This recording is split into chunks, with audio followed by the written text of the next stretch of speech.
Eugene the Gene by Ian Grant, Nick Lee, Justin Hoagland, and Peter Earhart. We'll be following Eugene as he goes through mitosis and meiosis. Here's a cell. Inside the cell is a nucleus, and inside the nucleus, the nucleolus. You can see the cell wall as well. Eugene is inside the nucleus. Let's zoom in. You can see 4 chromosomes or strands of DNA. This cell is in interphase right now. It's about to replicate and then start mitosis. Eugene is the highlighted green piece of DNA on the far right chromosome. As you can see, each chromosome is just replicated. All the strands of DNA are identical. Keep in mind, Eugene's unique coloring is purely for the purposes of pointing him out and does not actually signify any difference. As you can see, in prophase, the nuclear envelope is starting to break down, and centrosomes appear on either side of the nucleus. This cell is about to divide. In metaphase, spindle fibers come out of the centrosomes and they latch on to one strand of the double-stranded chromosomes.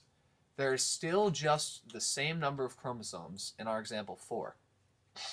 Now, the spindle fibers pull the chromosomes apart, doubling the number of chromosomes. So now, we started with 4 chromosomes, there's 8 chromosomes total. Gene is in one cell, and his identical counterpart is in the other cell. The next step is telophase. Here the chromosomes uncoil and go to chromatin state. Spindle fibers disassemble, and the nuclear envelope and nucleolus form. Finally, cytokinesis occurs, or the breakdown of the cytoplasm. In animals, the cell membrane pinches inward midway between the 2 poles, forming a cleavage furrow. In plants, vesicles fuse and form a cell plate separating the cell into 2 cells. Meiosis also starts off from interphase. In prophase 1, spindle fibers form and the nuclear envelope disappears. Homologous chromosomes pair up, which is called synopsis, and the centrosomes go to opposite sides. Crossing over can also occur, which is when 2 chromosomes get so close that they swap DNA, as seen below. Next is metaphase 1, where homologous chromosomes pair up at the center, in 2 lines. Spindle fibers from one pole attach to one homologous chromosome. Independent assortment occurs, which is when chromosomes line up independent to one another. In addition, crossing over can occur. In anaphase 1, homologous pairs are separated to opposite sides by the kinetochore fibers. Next is telophase 1. Chromosomes reach the opposite ends of the cell. The nuclear envelope starts to reform, and the cleavage furrow in animals pinches off. Then it completes cytokinesis after. So now we're through with mitosis. 2 identical cells have been reduced. Gene the Gene is in one of these cells. Who knows which one? And his identical counterpart is in the other. Next, we will begin meiosis. This is sexual reproduction and occurs in most organisms. 4 cells are produced and crossing over occurs, meaning the resulting cells are not identical.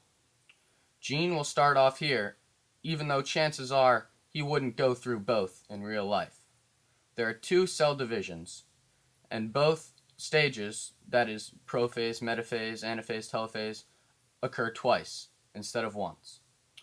Here goes Nick with meiosis. So now we be in prophase 2, and here we are only showing one of the cells that was created during meiosis 1. So now in prophase 2, a new set of spindle fibers form, and the chromosomes start moving toward the middle of the cell. So after prophase 2, we now have metaphase 2, and this is where the chromosomes line up in the middle, and the centrosomes are on opposite ends of the cell, along with the spindle fibers. And in a cell, there will usually be many chromosomes lining up the middle, but we are only showing one.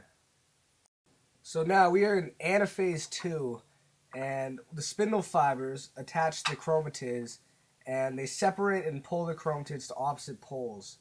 And then the cleavage furrow starts to form. So in telophase 2 now, the nuclear envelope reforms, the cleavage furrow forms, and the cells begin to separate, which is followed by cytokinesis. So the final result of meiosis 2 is that 4 new different cells are produced with only half the number of chromosomes as the original cell, and it produces gametes, which are only in reproductive organs. Now we have the chromosome and mass of DNA count. This simply shows you the number of chromosomes in each cell and the mass of all the genetic material that is there.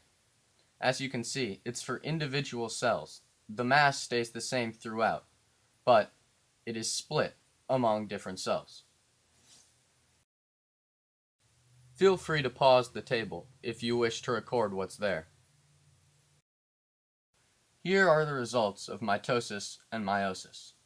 As you can see, in mitosis, 2 diploid cells are created, each with 46 chromosomes in humans. In meiosis, 4 haploid cells are created, each having only half the full 46 chromosomes, 23. The 2 diploid cells in mitosis are identical, but because of crossing over in meiosis, there are some big differences between those cells.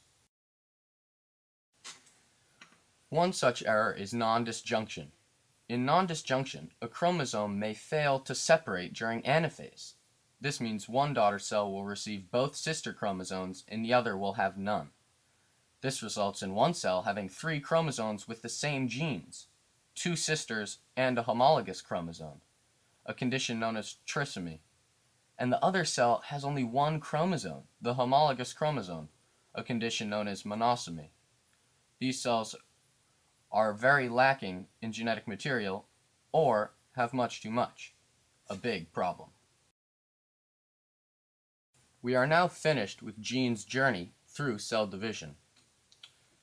If he went through mitosis, gene, along with his identical counterpart, is part of 2 identical diploid cells, each with 46 chromosomes. If he's gone through meiosis, he and his identical chromosomes might be a part of 4 different cells. There's no guarantee that his identical counterparts will be in those cells, because remember, in sexual reproduction and meiosis, there are always differences. When I say always, I mean 999 out of 1,000 times. Anyway, thanks for watching Gene's fantastic adventure through mitosis and meiosis.